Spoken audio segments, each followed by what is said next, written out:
Blake, dude, it is so cool to have you on the Books4Guys podcast today. As we were just chatting, man, I was looking at a couple of your books, but I didn't realize like how many books you've written in your career. So I was like, oh dang, we got a lot to talk about. Awesome. Well, I thanks, Chris, for having me. I'm excited to chat. Yeah, absolutely, man. Well, dude, for those that don't know you, and I'm learning about you kind of on the fly too. I got introduced to you from a mutual connection of ours, and started looking at your work. And I'll admit, man, my story's a little interesting as I haven't always loved reading, and the style of book that you is something that I'm newly learning to get into, as far as like fiction and fantasy and creativity. It's something that within the last year, really, I've started to pick up more on, as I have a lot of friends that read, this genre of books. I've always kind of been around it, but me personally, I've never read a lot. And so I feel like I'm gonna learn a lot from you just because like I don't have a creative bone in my body, but someone like you, it seems like you can create worlds with your mind. And I just think that's really cool.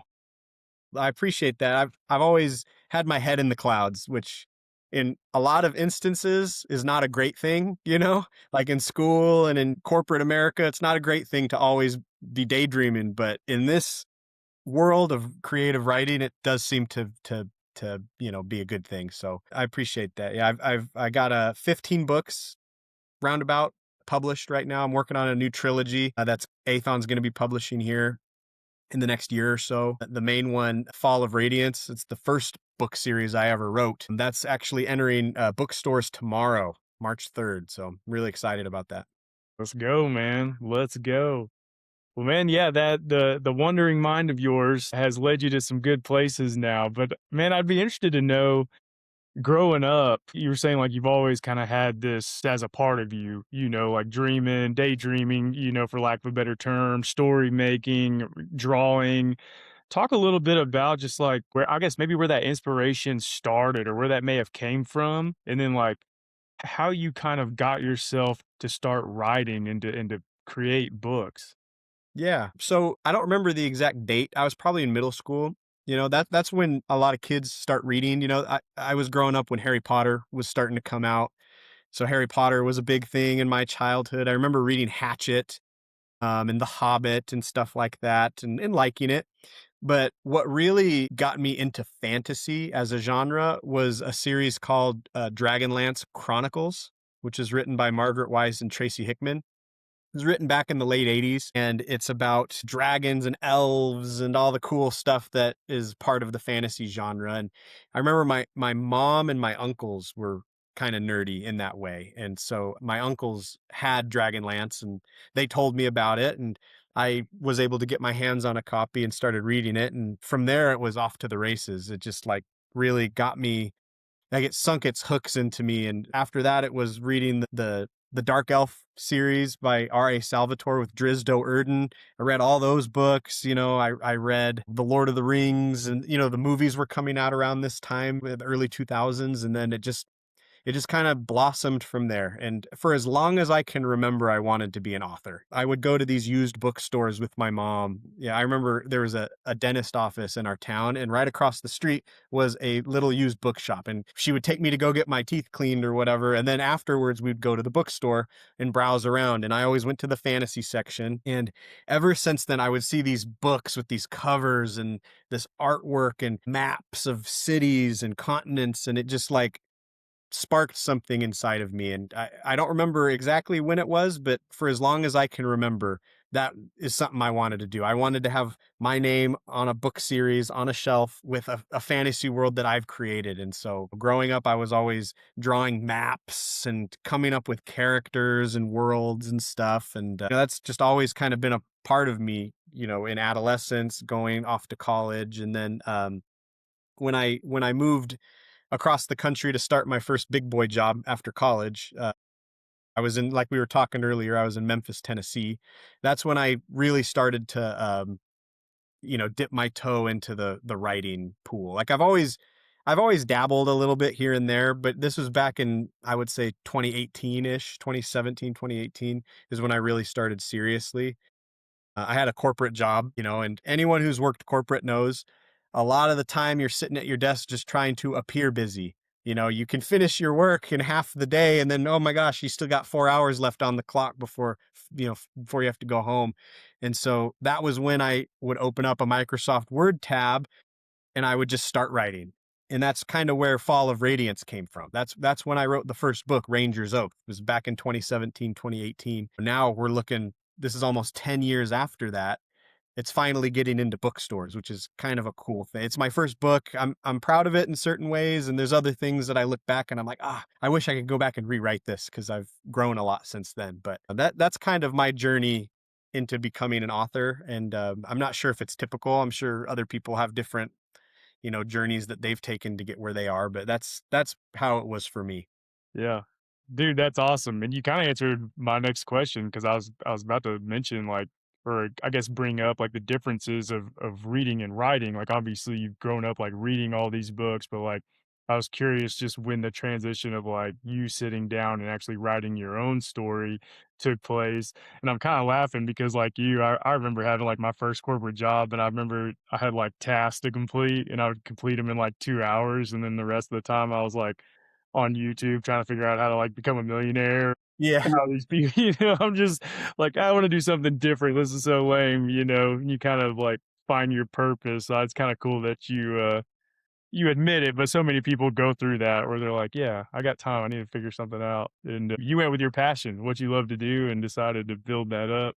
I'm also laughing because we were talking before too how or even at the beginning of this podcast, how it took me a long time to get into a certain style of books.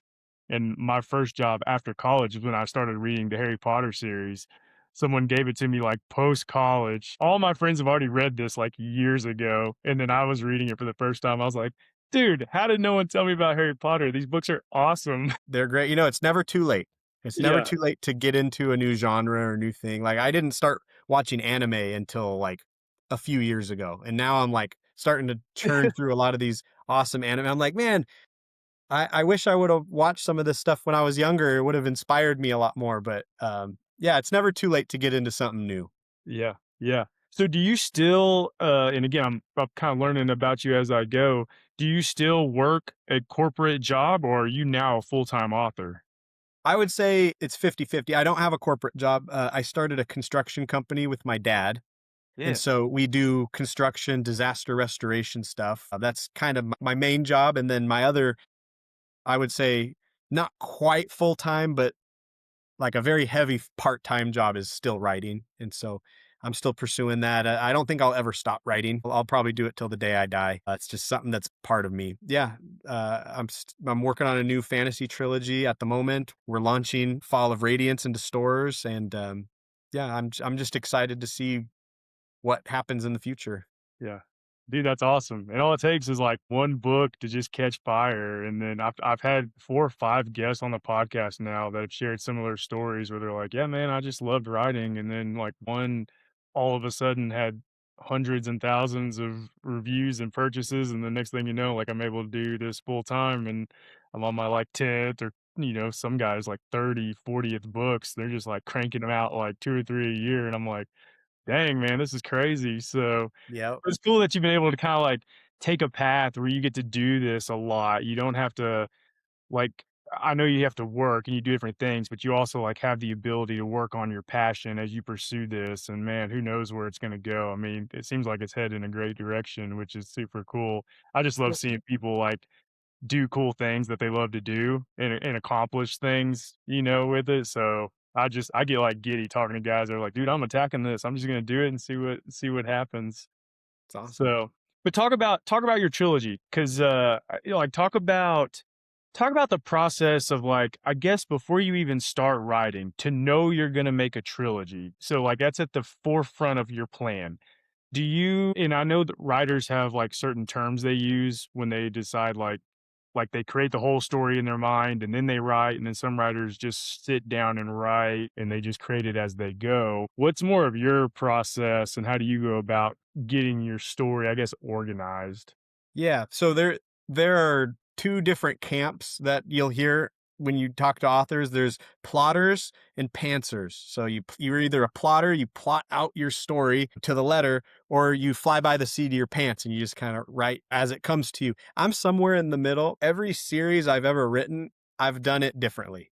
Like my first, so Fall of Radiance, for example, that was my first. It's a 5 book series. I don't think I necessarily planned for 5 books from the outset, but that one, I plotted every single chapter and I had sticky notes on my wall. So like my wall was just like, I can't remember how many chapters are in the first book, but let's just say 40. Like, so we had 40 sticky notes on the wall, chapter by chapter. And so that one was very plotted out. As I've written other books, some of them I've done the sticky note method. Some of them I'll just throw some bullet points up on a Google Doc or whatever. And then as I've progressed as a writer, I feel like I've gone more into the pantser category. Like I started out as more of a plotter, and now I kind of just go off of the cuff a little bit more now. Like I do have a general outline, and I do have like I said, bullet points saying here's what I want to have happen with these characters and stuff, but I kind of just let it flow more now. It kind of happens more naturally. And maybe that's just because I've written a lot and it becomes more naturally to me now. Before I had to kind of plan everything out perfectly. But I'm kind of somewhere in the middle. I do need some guidance, but I also don't want to be too rigid because sometimes as you're writing, you come up with something and you're like, oh man, like let's see where that leads to, you know? And so I think it's a matter of just finding what works for you. Yeah, that makes a lot of sense. The more you do it, the less you've got to plan, and you can kind of do it almost like second nature in certain aspects It's of. like intuition almost. Yeah, yeah, yeah. And you've been there, done that, can think of something. How do you go about, and this is probably like this answer, it's probably not even a great question, but like, how do you go about creating characters and just like the worlds you're creating in your mind? Like, are they coming from friends and family, people you meet like while out networking and reading other people's books or watching movies? Like, where do some of your characters come from, like, and who influences those? I would say all of the above. I've based characters off of famous characters from movies and books. You know, I've based characters off people who I meet in the real world, like family members and stuff, where I'm like, this person is just like, my dad or whatever. Like, this person is just like my brother. A lot of these stories and characters, I generally don't start with a plot in mind. I'll start with like an idea for a character. So, an example for Fall of Radiance is I wanted to write a story about a ranger's apprentice who was just learning forestry and like the art of shooting the bow and stuff. And then he uncovers a plot of some kind. And I was like, how about demons? And then I kind of started from him and then I built off of the character. And that's how the world got fleshed off or fleshed out. And so that's generally how I do things. I don't start with an overarching plot in mind. It's more, okay, let's start with this one idea and kind of build off of it. One thing I do always do, though, now that I'm thinking about it, is I never write a book without first drawing the map. I always draw the map first. Like that's just the way my brain works. I love maps. Like my wall at my office is covered in fantasy maps. Like something about it just tickles my brain. And so I always draw the map and I'll put locations and stuff in there that I don't even know what they are yet. I'm like, this sounds cool. Like we're going to call this mountain range this, and we're going to have this city over here. And then my characters are discovering it, discovering this world as I'm writing it. And so that is one thing I always start with. I always start with a map. Yeah. I was gonna ask you about maps too, because it's in, as I got introduced to you, you were saying like you used to draw maps in the back of your notebook, and then like the stories you were bringing up, like I remember like Lord of the Rings, looking through the map section, like as I watched the movies, and I kind of like transitioned over, and that seems to be like a staple for you, which is pretty cool of how you start your work. I haven't had anyone say that before. Like, hey, I'm a map guy. Kind of like I don't know what it is, map man. that world out before I start creating any characters or any plots or anything like that. It's the way I'm wired. I just love maps. To me, it helps. Like you pick up a big fantasy book, like let's say A Song of Ice and Fire, right? You pick up a Game of Thrones. It's a big book. You open it up and you see these continents and and it helps flesh the world out. It helps it feel real. And to me, that's like one of the hallmarks of epic fantasy is like you have to have a map. Like you have to have a world that you can flip back to. You know, you mention you know, the character mentions a city. Let's look back and see where, oh, that's where that is. Okay. And you can kind of start connecting the dots as a reader. Yeah. I was about to say, especially for a guy like me that I admit like I don't have much creativity, it helps me kind of escape and actually start the process of thinking what this looks like. Because again, I was talking about like Lord of the Rings. I remember like it helped me get into the mode of like leaving my current thoughts now and like getting lost in what I'm about to experience. And now that you say that, I'm like, yeah, I love maps too. I just don't think of it that way like all the time. Obviously, I'm not writing, but yeah, I love a good map. It gets me lost too. So that's awesome. Blake, I got two questions here for you. You obviously like you have a family, you work, you're starting to like do this, as much as you can. What's kind of like your personal like time to write? Are you an early morning guy? Do you stay up late? Is it random when you've got like 10 minutes of quiet time? Like how do you go about being able to find time to do this? My time is normally like late afternoon and then after we put the kids to sleep. Okay. That's kind of my time. Like the corporate world, my mornings are busy into the early afternoon. And then I tend to finish things up and wrap things up. And then I usually have a couple hours in the afternoon. And that's usually when I try to dedicate to writing. And then later in the evening, if I don't have anything else going on, or if I haven't hit my word count or whatever, that I'll write in the evenings as well. I tend to write on Microsoft Word on my desktop.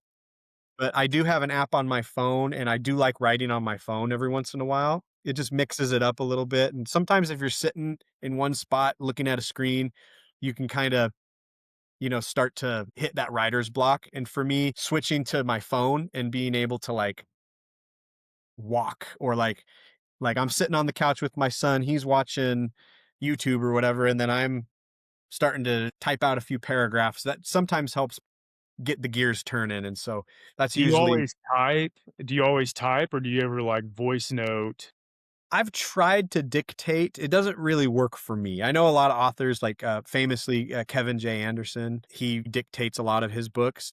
I've tried it. Just I don't know why it doesn't work for me. I also am weird in that I don't just like do sprints where I write a ton and then okay, move on to the next thing, and then we'll fix all the stuff later in editing. Like I tend to edit as I go.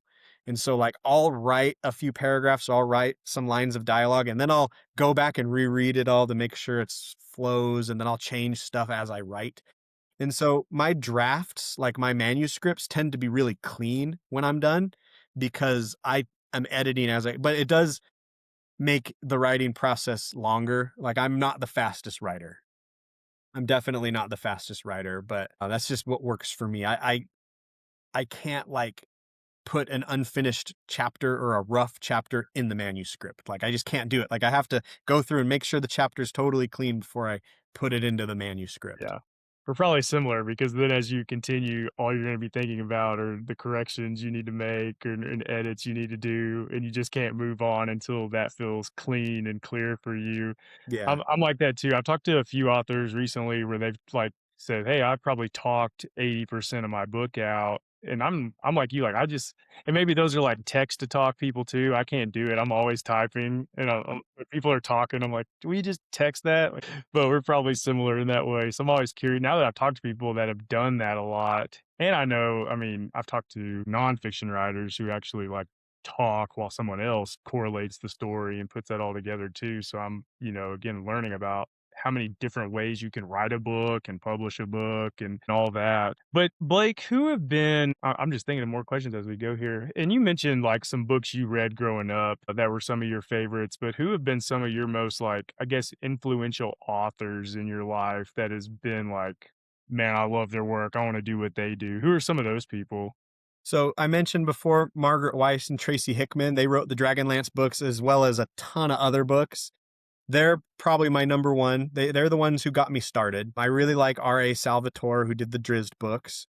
Later in my life, around college age, I discovered Brandon Sanderson and Robert Jordan. Robert Jordan did The Wheel of Time, and then Brandon finished The Wheel of Time, and then Brandon went on to write lots and lots and lots of his own stuff. And so that's kind of the stuff that I like to write. And another really awesome author is Michael J. Sullivan. I love his Rhaenyra Revelations, Rhaenyra Chronicles books. I tend to write stuff that's not grimdark.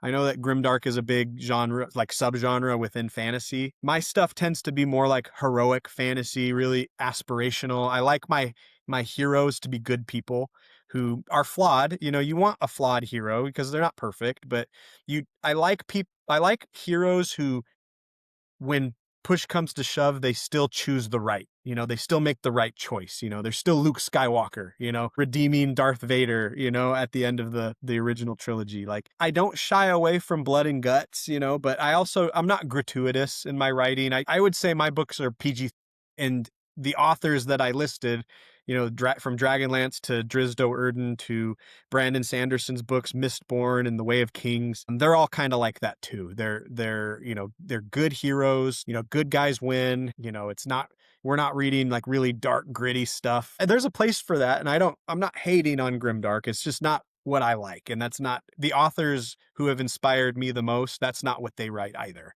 Yeah.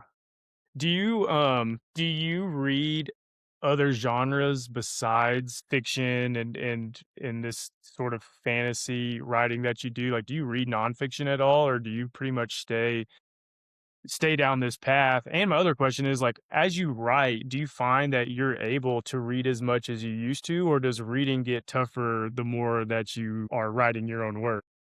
Those are great questions. The first one, I do read other genres. I don't read as much nonfiction. I've read nonfiction. In fact, one nonfiction book that also helped inspire me to start writing seriously was Six Figure Author by Chris Fox. He wrote that back in, I think, 2015, 2016, something like that. That was right before I started Ranger's Oath. And that book helped inspire me. That's a nonfiction book for authors, right? I do read some sci-fi. I really like Warhammer 40,000. I'm reading through the Horus Heresy really slowly because there's like a billion books in that series. But I will say fantasy is my main, but I do dabble in other stuff. I do like sci-fi. As for, what was your second question? Remind me. It was Do I have time to read as Yeah, much? because you write so much now. Do you have time to read as much as you used to, or is that pretty difficult, like, just given It's your difficult. wife's responsibilities? Yeah, I wouldn't say it's just because of writing. I would say it's because of other stuff, kids, my day job, there's other forms of media out there. I'm sure I'm not the only one who has to decide, oh, do I watch Netflix or YouTube or do I read? You know, and the smartphone doom scrolling. It's hard to find time to do that. So I don't read as much as I used to, certainly, but I do find ways to get my books in, like audiobooks. I'm a huge fan of audiobooks. Just about to ask if you can listen or do you always have to read? I'm still, like, trying to get into audiobooks too because I have so many that are piling up now that I'm trying to Yeah. read, and everyone's like, "Dude, you gotta do audiobooks," and I'm like, "Oh, but I love a physical copy or my Kindle even." Like, I just love reading, like, Yeah. with my eyes, I guess, and I'm Yeah. still trying to figure out the trick of audiobooks, but I know it would help me get through books faster. And some people are more visual learners, like they need to see something in their hands to read and for it to stick in their brain. And some people are better audio, like it goes into their ears and they can retain the knowledge that way. I like both. I've never really gotten into e-readers and Kindle. I like the physical paper, the smell of it, and like the texture. But audiobooks are just so darn convenient. You know, especially when you drive a lot for work, you can have it on in the background, or when you're doing the dishes, you can do other stuff and still get a story in with audiobooks, especially if you have a good narrator. There's some really talented narrators out there. The narrators who did Fall of Radiance, Michael Kramer and Kate Redding, they're some of the best fantasy narrators in the business. They did some of Brandon Sanderson's books. They did The Wheel of Time, and they narrated Fall of Radiance. And so I always encourage people, if they're going to read um, my books, to check out the audio because there's just some really talented narrators out there. Yeah. Maybe I need to try again with your books because maybe I tried with the wrong book. But I'm always listening to podcasts. So, like, I know I retain that. And I'm like, I need to try again with audiobooks. But I just remember the first time I tried, my brain was just going like every other direction except listening to the words that were being spoken. I was like, Yeah, I'm not you getting kind of anything out of this. I kinda have to do something mindless while I'm listening, like, like doing the dishes, like, it's repetitive, I don't need to think, and then my mind can be focused on the books, like, my hands are busy and I'm listening to the book, or I'm driving, like, just, stay in the lane, and then you can listen to the book, so maybe that would be my advice to you. Yeah. Yeah, I need to try it again. Two more questions for you, Blake. You've mentioned tons of books that you've read and has already like had an impact on you and authors that you like. But if you have one book recommendation and it's going to someone like me who maybe hasn't explored this genre, but they love reading, what's a book that you're like, dude, I guarantee you if you read this book, I bet you're gonna love it. Is this for reading in general or for fantasy specifically? It's like reading in general, but like I would say fantasy because that's like, what you write and like what you're most excited about. And for someone like me who's like getting into the genre and like I'm interested in everything as far as like movies and everything that fit it. I just haven't read many books that fall within that frame either. Like what's one where you're like, dude, I bet if you read this book, you'll want to read more within this space. I have 2 that come to mind. So, for fantasy, one that's really approachable and really fast-paced and really just a good book is The Crystal Shard by R.A. Salvatore. It's the first book in the Icewind Dale trilogy. It has Drizzt Do'Urden, the Dark Elf Ranger, as one of the main characters. It's got a whole cast of just awesome fantasy characters, and it's just a good old-fashioned epic fantasy adventure story. It's really approachable, it's really good. I would probably recommend Icewind Dale or the Crystal Shard by R.A. Salvatore for fantasy. If we're talking just fiction in general, books in general, I would say I would say either The Martian or Project Hail Mary by Andy Weir. The way he writes, it's very like he writes from like a first person perspective. So Project Hail Mary, Ryland Grace, the main character, they're making a movie about it, or I Yeah. think the movie's coming out pretty quick Yeah. here. So But right when you said that, I know exactly what that is. Yeah. yeah, that book is awesome. Martian's awesome too, but the way he presents the material, it's very engaging from the beginning and very interesting. It's problem solving, and it's like, oh, I'm stranded on Mars, or I'm in this space shuttle, and he's trying to figure out like what's going on. He just woke up, he was in a coma, he can't remember anything. It's a very engaging story that I think is easy enough for this layman to follow. Like if you don't have to be a scientist to read it, he explains everything really well. I would say, yeah, the Andy Weir stuff, Martian, Project Hail Mary, just for general. And then if you want to delve into fantasy, I would start with Crystal Shard by R.A. Salvatore. I'm always interested, like, just what people are reading or what they recommend. Again, as I like try to expand just like my interest. And I always like every time I jump into something new, I'm so glad I do. And that's kind of the whole point of Books for Guys, is kind of like open yourself up a little bit, like read about someone you may not think you like, or read a book you may not think you like, and just see, test the waters a little bit. Because 9 times out of 10 for me and people I talk to, they're like, dude, I'm so glad I tried something different here. I'm so glad I gave this a shot because now I like it and now I Yeah. follow this. So was curious, just kind of like, each author's thoughts on what they recommend. Actually, we spotlighted The Martian on Books for Guys a few months ago, so it's funny you mentioned that one. It's a good one. Yeah, yeah. Good movie too. But Blake, last question for you, because man, it's so cool to like see how excited you are about your writing and just in this space. What's your like man, what would you love for your life to look like specifically like from a writing standpoint, like 5 years from now, 10 years from now? What's like your dream of just like where this could take you as a person in your career? Is it like, man, I've written 10 books and like, oh, I got picked up by a Netflix or a movie? Like, what's your ultimate like vision of like, man, this would be so freaking cool if this is what can happen with my work, at some point down the road? I'm a simple guy. Like I think an adaptation or something would be incredible. Like I'm not saying that's not the goal, but I think if I could just make a living and support my family exclusively from writing books and I could kind of retire from some of this other stuff that I'm doing, I think that would be a really cool goal. Like I would look at that as success. Hey, I'm making a full-time living doing this and I love it. I would love to travel around to different states and different countries to do book signings and stuff. Like if I had a big enough audience to justify that sort of thing, I think that would be awesome. But, at the end of the day, like I said before, regardless of what happens, I'm always going to be making stories. Like it's just part of my DNA. And if it comes with great success, then all the better. Well, man, that's cool because that's how you know you found something you love to do when you just do it and you don't really without expectation. You're like, man, it'd be super cool if this happens, but regardless, I love what I do and I'm gonna keep doing it. I mean, man, in a weird way, usually the most successful people, that's kind of what happens. You just do what you love to do and something catches. So we're speaking that into existence for you, Blake. Can't wait to see you. I can't wait to email you one day and you'll be like, dude, I'm traveling for the next 2 months. I got book signings all over the country. I'll be like, you did it.